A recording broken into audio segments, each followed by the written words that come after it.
Game 6 will be tomorrow night in Milwaukee as the Bucks try to close out the Phoenix Suns up 3-2. We bring in the Hall of Famer, Turner Sports NBA analyst Reggie Miller, joining us on the program. Good morning, Reg. How are you? Now, weren't we just a week ago, 7 days ago, when it was 2-0 Phoenix Suns? Everyone in Milwaukee thought it was over. Everyone was about ready to get rid of Coach Budenholzer. Giannis was going to be a forever choke artist. And now they are on the verge of winning an NBA championship, their first in, 50-plus years? What a week makes, right? And didn't you and I talk about, well, Phoenix did what they had to do. They secured their home court advantage.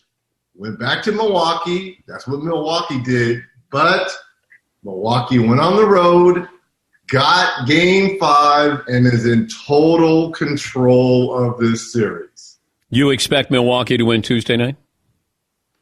I do, unless, and there's one caveat, because we have not really seen that this series.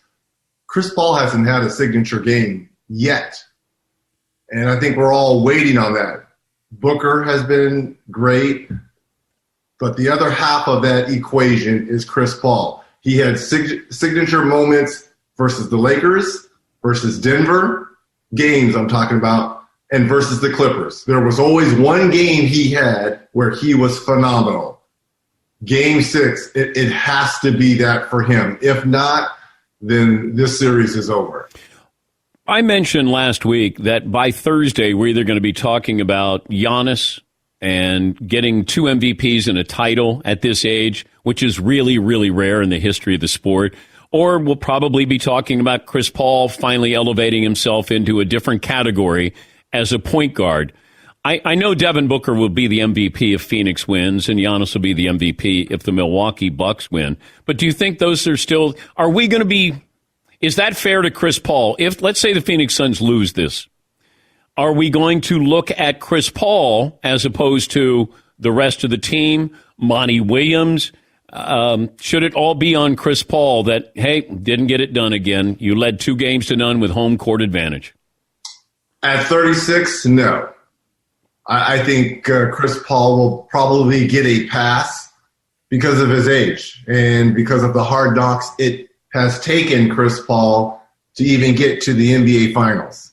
And I'm not saying this will be his last look at it, but he will get a long pass. Because of the signature games along the way, I think people will remember those more as opposed to he just hasn't played great here in the finals. And there's still time for him. Again, I think he needs to put a stamp and have a signature 30-plus, 12 assists, but in impactful points like he had versus the Clippers in that closeout game, like he had against Denver in that closeout game. Those closeout games, he was phenomenal, and we just haven't seen that. And I give all the credit to Drew Holiday, P.J. Tucker, Pat Connaughton. Those 3 guys have been the principal defenders on CP3, and they've done a great job of really just locking him down. Yeah, my point that I've been making is that I know we want to focus on the stars, but it's the role players. You can go down through history. You can have great players. There's a role player who does something, whether it's baseball, football, like Malcolm Butler with the Patriots. Nobody had heard of him. You get a role player like John Paxson or Steve Kerr who hits a big shot. You can have star power. It's what kind of contributions am I getting? It feels like Milwaukee has depth that they can rely on, and Monty Williams isn't sure what he has with Phoenix. And I mentioned Pat Connaughton, but people are not talking enough of Bobby Portis Jr. He has been fantastic throughout these playoffs. Barely sniffed the floor in that Brooklyn series at all. And then comes back in Atlanta and has a huge, huge impact because of the injury to Giannis, and has been fantastic in the finals here. And you're right. I think Coach Bud and the Bucks, they have more luxury because of their bench. And I think the injury to Saric has hurt Phoenix. Torrey Craig has not been the same since he went down with the leg injury. I know he's played since then, but he hasn't been the same. But look, I'm not going to count Phoenix out because they've been fantastic on the road all postseason. I think coming into the NBA Finals, they were 6-2 on the road. So they're certainly capable of winning on the road, but everything has to fall into place. They got out to a great start in Game 5. I mean, they shot the lights out. Can they do that for 48 minutes on the road, Daniel? That remains to be seen.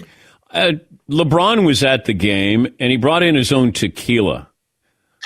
I didn't know you were allowed to do that. He had a bottle of tequila underneath his seat. If you're the king, don't you normally travel with your own tequila? I don't know. I would have others who traveled with my tequila for me, but... Well, I'm sure they were sitting in the cheap seats. They brought the tequila to the king. Yeah. Store this under your chair, your highness. But he was there with his... And sip at your leisure. And his agent is reportedly dating Adele. Rich Paul is reportedly dating Adele. And my comment on that would be, good for you, Rich Paul. No story here. No story here. No confirmation on that story? I have no idea who Rich Paul is dating. Okay, all right. Just these are things that are important, and you're aware. No, these things are not important. Are you kidding? LeBron bringing his own tequila and Adele sitting next to LeBron and Rich Paul? No. LeBron bringing his own tequila, that's a cute story. Rich Paul potentially dating Adele, that's a non-story. Who cares? I do. Are you Entertainment Tonight? Come on, man. Adele. I love Adele. Oh. I want her to be happy. That's all. Well, I'm sure Rich Paul is making her very happy if that is the case. What is Damian Lillard saying without saying it? Yep. Portland Trailblazers, you're on Dame time. You're on the clock. I want to see some moving and some changing. Okay, what changes? You brought in a new coach. You got an injury-plagued roster here. I love Chauncey Billups. I had a lot of headbutting with him and his Detroit Pistons. I think he's going to be a fabulous coach, but he's also unproven. So I think that's probably the question that Dame and his camp are having right now. What could be our level of success with Chauncey coming in? And what kind of moves can we potentially make to make us a championship team? So I don't think all these trade rumors, I really believe they're not coming from Dame. But obviously his agent, his boys, they're being filtrated out. They're not necessarily coming from him himself, but he's having these conversations with these people. Okay, what could Portland possibly do to make him happy? Get Kawhi, maybe? I mean, Kawhi's not going to play there. I mean, what top free agent is out there that would make him happy? I don't know. Look, Dame is a loyal guy. He's always talked about not wanting to team up and make super teams and fight the good fight, but I also heard KD say that too. So, I don't know. I don't think they can get much better. I just don't. And if you're Lillard, and do you see him forcing his way out, or them respecting his body of work and saying, you know what, you've done so much for us, we'll probably get less for you, but it's the right thing to do. I just can't see them giving up on a potential top 10 player and saying, okay, you've done right by us for 8 years, time for you to go. Well, it's one thing to have him, but then are you using him correctly? Hey, I got Dame. What else you got? Not too much. We're not threatening. And then what are you building around? But Theodore, in his defense, and he had no control of this, there's a lot of injuries that surrounded the Trailblazers that he had zero control of. Nurkic, Collins. Oh, I don't blame him for any of it. I love watching him play. I'm just saying, if I'm Damian Lillard, I look around and I realize we're not an elite team, and we're not going to be an elite team. I think what would be, if I'm Damian Lillard, I look around and I look at the Phoenix Suns and say, they got to the NBA Finals. no knock on Chris Paul, Devin Booker, Monty Williams, great. But you're talking about the role players. I mean, Cameron Payne, Torrey Craig, Shaw, DeAndre Ayton, they got to the NBA Finals. You telling me we couldn't have done that? That probably would be more frustrating than if I'm Lillard. But if you could, let's say Ben Simmons is available, and you could get somebody who's. Ben Simmons doesn't tip the scale for me to get me over the edge to beat the Lakers, Utah, Phoenix, Denver. Yeah. I don't think Ben Simmons is that kind of guy that's going to make Lillard say, okay, I'm ready to go. I mean, unless he gets a jump shot between now and October 15th, I don't know. But what if Dame is traded and you get Ben Simmons and something else? Like, you have to at some point go, let's get younger, because Dame is 30. And I'll tell you what, you trade him for Ben Simmons. No, not just Ben Simmons. Well, Ben Simmons, Thibault, because you're going to have to give up Simmons, Matisse, Thibault, and maybe another big to get Damian Lillard. But you put Lillard with Tobias Harris and Joel Embiid. Yeah. Ooh, I like that. But you know, Daryl. I like that. If I'm Doc Rivers in Philly. Daryl Morey loves to swing for the fences, the GM of the Sixers. I got to believe somebody's going to swing for the fences. You know, would the Knicks do this? Would the Knicks try to pull something off? Wouldn't you? How would Damian Lillard, be in the Garden with that young team? It depends on that young team who you giving up. Are you giving up R.J. Barrett? Probably. Because I assume he'd probably have to be in that. Are you keeping Julius Randle? It depends on the pieces. I think what New York and the Knicks did this year was great.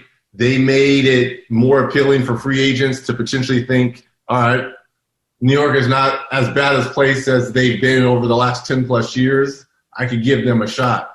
But there's other teams like the Philadelphia, if you're Morey in Philly, because here's the thing, the Brooklyn Nets are only going to get better and hopefully, knock on wood, stay healthier with Kyrie and James Harden. And obviously KD. So right now, I put them as the best team in the East. But if you add Lillard to Philadelphia with Joel, I mean, that's a different story. That's a different story now. We're talking to Reggie Miller, the Hall of Famer. You won a gold medal. I think you had 20 points in that gold medal game. In 96, something like that. I mean, 22, 20. I mean, I'm not 26. I don't know. I can't remember. I was getting buckets versus Yugoslavia. Yes. You had Grant Hill. You had Hardaway. We had Shaq. We had Hakeem. We had Mitch Richmond. How did you get Hakeem? He was an American citizen by then. Oh, man, that's a great acquisition. We had David. Our centers, Shaq, David Robinson, Hakeem Olajuwon. Wow. In 96 in Atlanta. Was Karl Malone on that team? Karl Malone, Charles, Scotty, Mitch Richmond, Grant. Hardaway. And Gary Payton. Dang. We had a squad. Okay, how would that team do against the Dream Team? That would have been a good matchup. We win by 3. I don't know. I would love to have seen it. But you can't see it because some players on 92 were on 96. So who you know. Well, Barkley's got to be on the Dream Team. You lose him.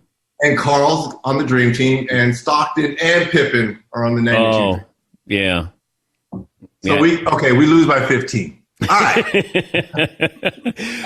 But when you play on a team like that, how do you decide, like, who is the go-to guy? Charles was, great on the Dream Team. He was, I think, the leading scorer in the Dream Team. But how do you decide without acknowledging, hey, this is the go-to guy, or this is the guy we're going to have? We took it game by game. Okay. There were some games, a lot of teams played zone against us because they were afraid of Shaq and Robinson and Hakeem, so they packed it in and played zone.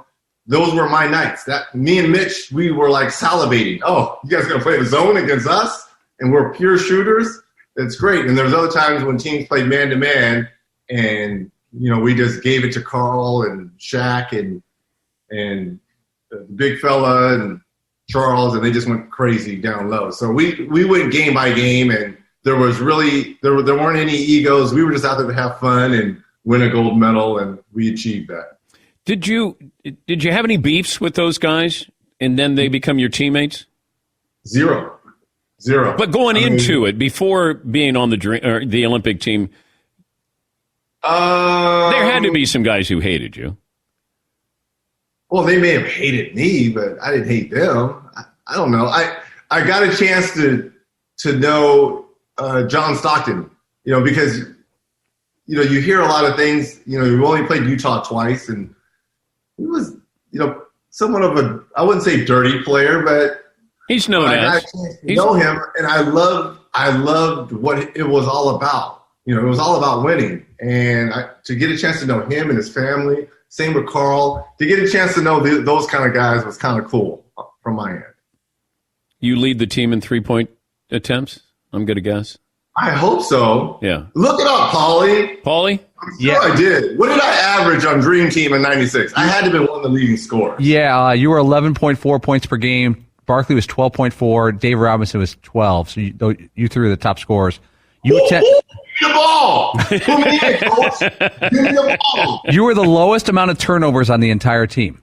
Because I wasn't passing to those selfish dudes. Give me the ball myself. But does Shaq say, give me the ball at any point?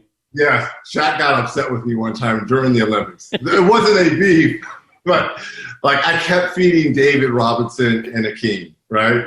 And then Shaq comes in, he's like, what? Okay, you're going to feed them, you're not going to feed me. What's going on? So this is why, to this day, I tell him, this is why you took it out on us in the finals, right?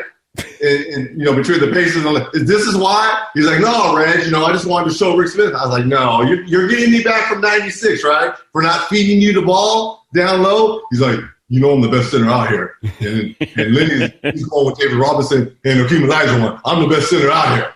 Give me the ball. Feed me the ball. How different was it to play in the finals? Like the pressure to play in an NBA finals as opposed to an Eastern Conference finals or first round of a playoff game? Guys tense up. Game, every possession, you hear this all the time, it takes a life of its own. I had a horrendous, horrible game one.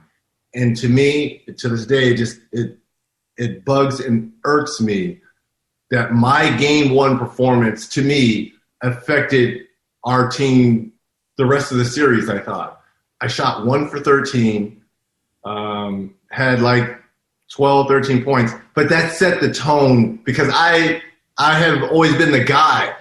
If I would have played well and we have lost, that still would have gave the rest of the guys hope. It's all mental. It's all mental. But why did you play I played poorly? great the rest of the series. But to me, that game one just haunts me. I should have been better in that game one just to put something on Kobe's and Shaq's mind, and I didn't. And that it just bugs me. Why did you play poorly? I didn't shoot the ball well. You know what? Maybe I excelled a little bit because we had just beaten the Knicks. We got past our arch nemesis, and I excelled. And that's when I should have took 3 or 4 more deeper breaths and been like, okay, now we're in the finals.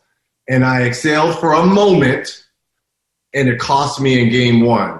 Again, I played fine the rest of the series, but to me, there's certain moments in certain games I always remember more. That game one, I just wish I could have back. Yeah, it's 21 years ago. Shaq put up 43 and 19, I think. And how many free throws did he shoot that game? One of the games he shot 39 free throws. But how many free throws? Because he must have shot at least 25 in that game. In game one, Shaq was 1 for 6 from the free throw line. That's it? Yep. What was the game when he shot 39 free throws? Checking. He shot 39 free throws in the finals? A game in the finals? 30-something. Wow. Yeah, Paul. Game 2, Shaq had 40 points, 24 rebounds. He was 18 of 39 from the free throw line, 46%. 18 of 39. 39 free throws. He went through Rick, Sam Perkins, Dale Davis. We threw Austin. We threw everything at him. We was like, we're just going to put him on the line. We had zero, and we were treating him like Giannis.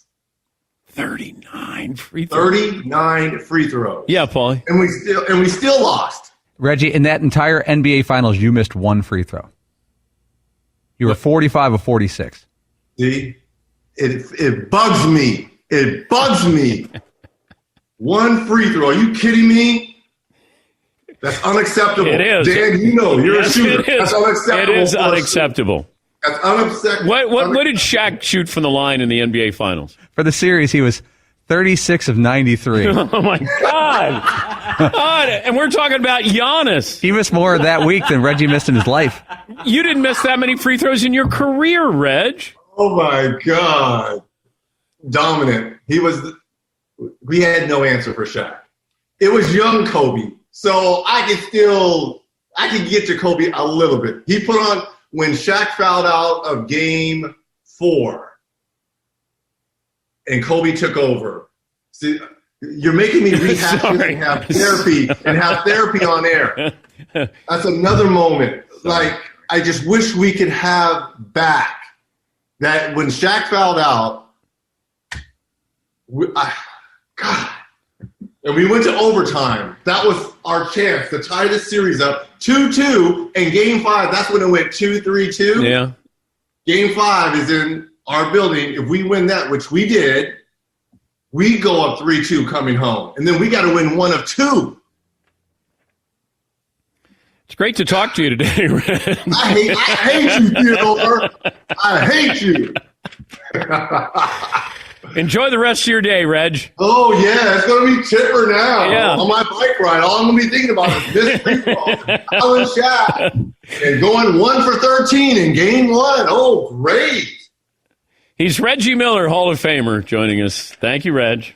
I love you. Love you, Dan Ants. I'm going to Iceland.